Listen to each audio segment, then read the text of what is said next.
Fighting pride of the Philippines, the number one pound for pound fighter in the world, Manny Pacquiao.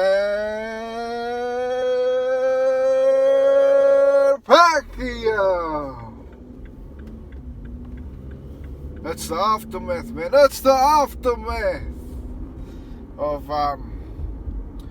Pacquiao versus Ugas, man. Tune into Jay's channel. Thanks for tuning in, all. Thanks for your time, man. Listen,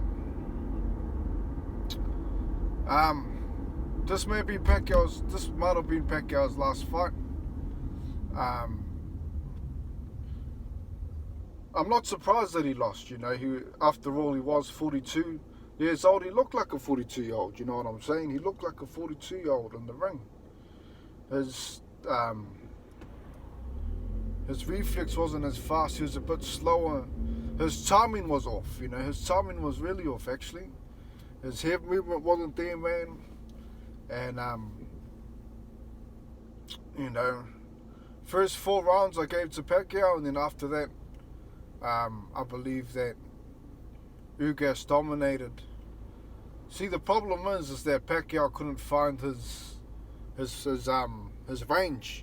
He couldn't establish the jab. He couldn't find his range. Like, he was doing combinations and landing with the 4th punch, with the 5th punch.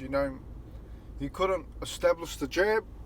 Ugas established the jab early, man, and he found his range early, and he was able to dominate with that. It took him about 4 rounds to, start dominating Pacquiao. The body shots was stopping Pacquiao from coming in. Which was expected.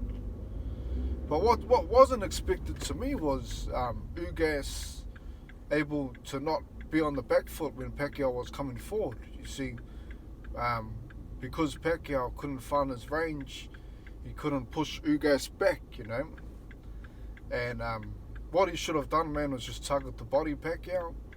But Ugas' jab was far too effective, man. He had, and then even when he started bringing out the looping right hand, that was the game changer. After he started bringing that punch out, man, then Pacquiao really couldn't, had no chance. It was a looping right hand. I talked about this, man, the Cuban background, man. With they really appreciate the sport. Their technique and their punches are better. Which was the case with that right hand. It was the way that the technique he was throwing that right hand, which was effective.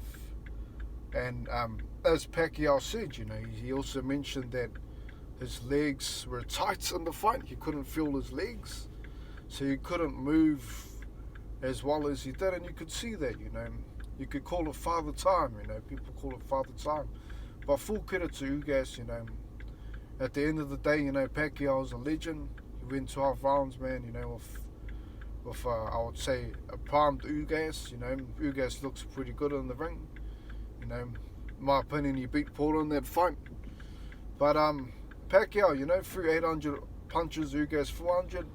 So, you could just see by there, he couldn't find his range against Ugas, and his problem is that he couldn't push him back. The thing with Pacquiao is when he pushes you back, then he comes at funny angles and he's able to land a few shots, which normally rocks a guy. But in this case, Ugas stood his ground and was, using those body shots and that jab to keep him away.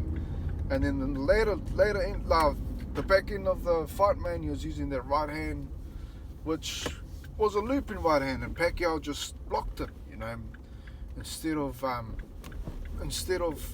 trying to dodge it or counter it, Pacquiao was trying to block it and just stand his ground, So I don't know why he done that. Like I said, it's probably because of his reflex. His reflex probably isn't as good. You know what I mean? So he was unable to slip it or counter it. He was just too worried about getting hurt from it, you know what I'm saying? So that was the problem, man. He couldn't find his range. His reflex had dropped, man. So I believe this will be the end of his career, man. You know, salute to Pacquiao, man. Living legend, man. One thing that I take from Pacquiao is never give up what you're passionate about, you know. And just be humble, man, and appreciate everything that you have. Well, that's my take anyway, man. That's my take. Thanks for tuning in, man. It's the aftermath, man. Please leave a comment. Let me know what you think. Thanks for your time, man. Peace.